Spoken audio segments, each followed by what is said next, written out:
Have you ever noticed someone who treats their birthday like it's just another day? No countdown, no big plans.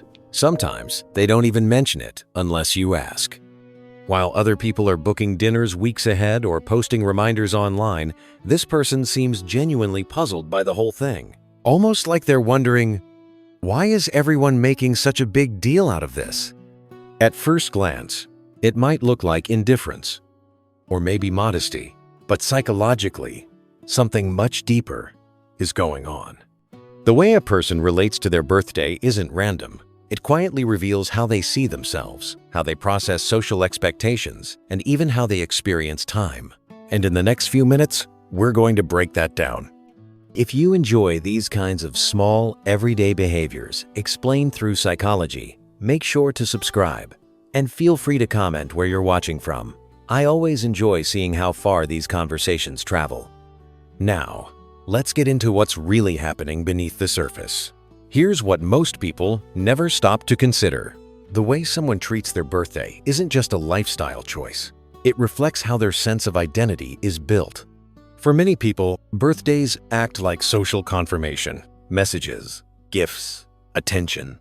They're subtle signals that say, you matter, you're seen. It's a moment where value is mirrored back to you through other people. But for those who downplay or skip their birthday entirely, that mirror isn't necessary. Psychologists describe this as having an internally anchored identity. Their sense of self doesn't rely on public acknowledgement. They already feel real without an audience. So when the ritual is removed, the cake, the spotlight, the expectations, nothing collapses. Their self-worth doesn't dip. It stays steady. Research consistently links this mindset to higher levels of authenticity. These individuals aren't performing a version of themselves for approval. They're not measuring their importance by how loudly it's celebrated. Their confidence is quiet, often invisible, and easily misunderstood by people who need external signals to feel validated.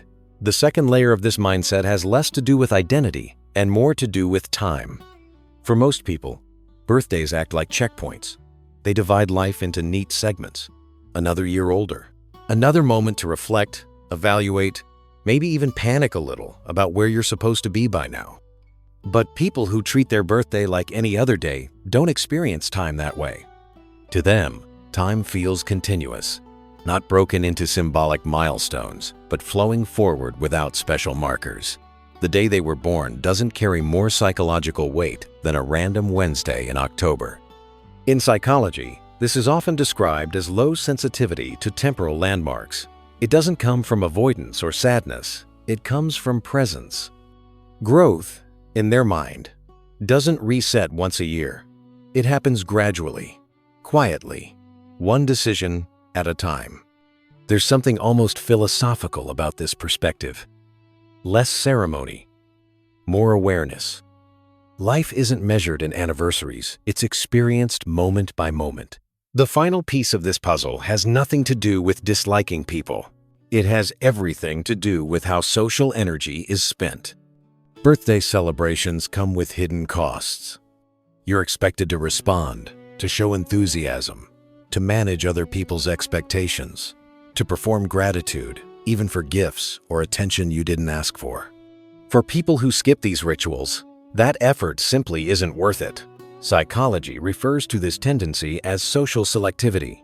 These individuals aren't withdrawing from connection. They're choosing where their emotional energy goes. They have a limited budget for social performance, and they prefer to invest it in conversations and relationships that feel real, not symbolic or obligatory. So opting out of a birthday isn't rejection, it's boundary setting. It's a quiet way of saying, I value you, but I don't want to participate in traditions that drain me. And from a psychological standpoint, that's not unhealthy at all. It's self-aware. So if you're someone who treats your birthday like a regular day, there's nothing wrong with you. You're not cold, you're not disconnected, and you're definitely not missing something essential. You're simply wired differently. You rely more on internal validation than public approval. You experience growth as a continuous process, not something tied to a calendar date. And you're intentional about where your social energy goes. That combination is rare and often misunderstood. In a world that constantly asks for visibility, celebration, and performance, choosing quiet consistency can look strange, but psychologically, it's a grounded and healthy way to move through life. If you enjoy these kinds of insights into everyday behavior, I share more reflections like this regularly. No hype, no fluff, just psychology that makes you pause and think, oh, that actually explains a lot.